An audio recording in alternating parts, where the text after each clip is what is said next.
Yang pertama, ada orang berbuat zalim kepada kita. Bagaimana sikap kita? Dilihat dulu ya. Kadang ada orang sensitif, gampang merasa terzalimi, padahal juga biasa-biasa sih. Gampang merasa terzalimi. Kalau memang begitu kasusnya, ya tatalah hati, tabahlah. Jangan gampang tersinggung dah. Jangan gampang merasa terzalimi. Satu. Yang kedua, kalau memang betul-betul orang itu berbuat zalim kepada kita, jangan dibalas dengan kezaliman. Kalau Anda membalas kezaliman kepadanya, enggak ada beda antara Anda dengan dia. Orang yang berbuat zalim adalah jelek, lalu Anda membalas kezaliman, berarti Anda sama-sama jelek. Mana kelebihan Anda? Ada orang bertanya kepada Rasul, ya Rasulullah, aku punya saudara, aku baikin, dia nyakitiku. Aku datangin, dia malah musuhiku. Apakah aku harus balas itu semuanya? Kata Nabi, kalau kau balas kamu sama dengan dia. Mana kelebihanmu? Maka kalau ada orang berbuat zalim kepada kita, ya pertama kita menghindar dari kezaliman tersebut. Kan dianjurkan tuh, dipukul sama orang ini, pukul lagi, ya enggak boleh begitu. Lari. Menghindar dari kezaliman sebisa mungkin. Satu. Yang kedua, jangan sampai kezaliman orang tersebut meninggalkan dendam dan benci di hati Anda. Berarti kalau memang Anda menjadi benci dan dendam, setan berhasil menjadikan Anda benci dengan dia dan dendam dengan dia. Tata hatimu. Seberat apapun kezaliman yang dilakukan, Anda pandang dia.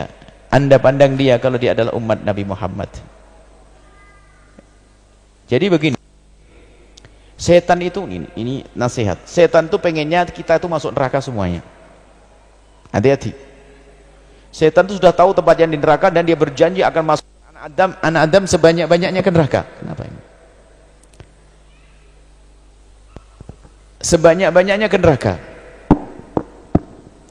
Contoh, kakak beradik.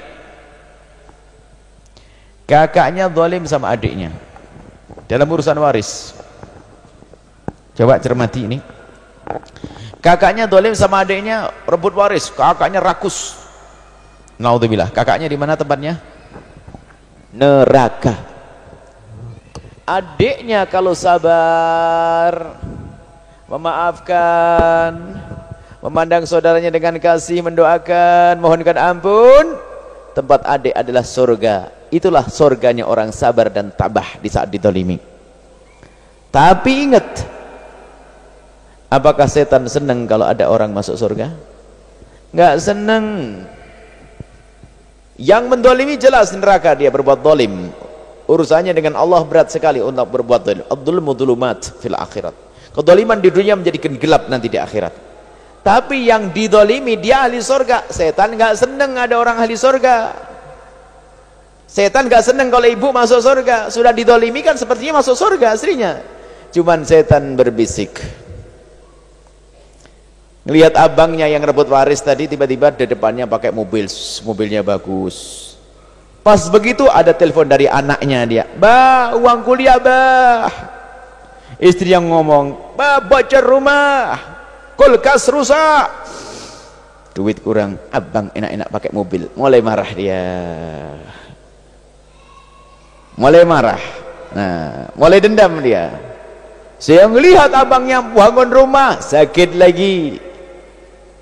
Diam-diam dia punya dendam. Sampai istrinya minta uang lagi. Akhirnya marah. "Ma, kita ini sengsara gara-gara tuh abang saya tuh." "Memang kenapa?"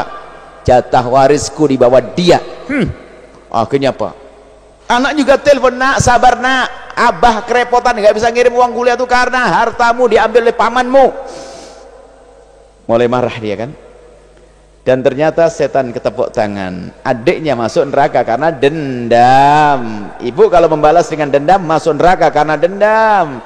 Dan kalau sudah dendam nggak cukup, dia yang masuk neraka, istrinya diajak, anaknya dikasih tahu, akhirnya anaknya musuhan sama pamannya, sama uaknya, neraka semuanya.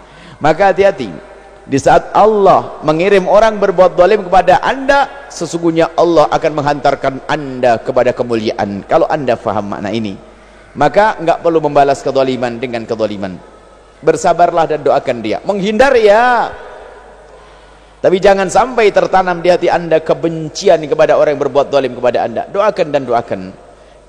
Ini pembahasan khusus. Kalau anda susah mendoakan, anda harus sadar dia adalah umat Nabi Muhammad. Apakah anda rela kalau dia masuk neraka? Nabi Muhammad tidak rela kalau dia masuk neraka. Lalu kenapa kok anda merelakan dia masuk neraka? Alangkah busuknya hatimu. Nah ini jelas ya.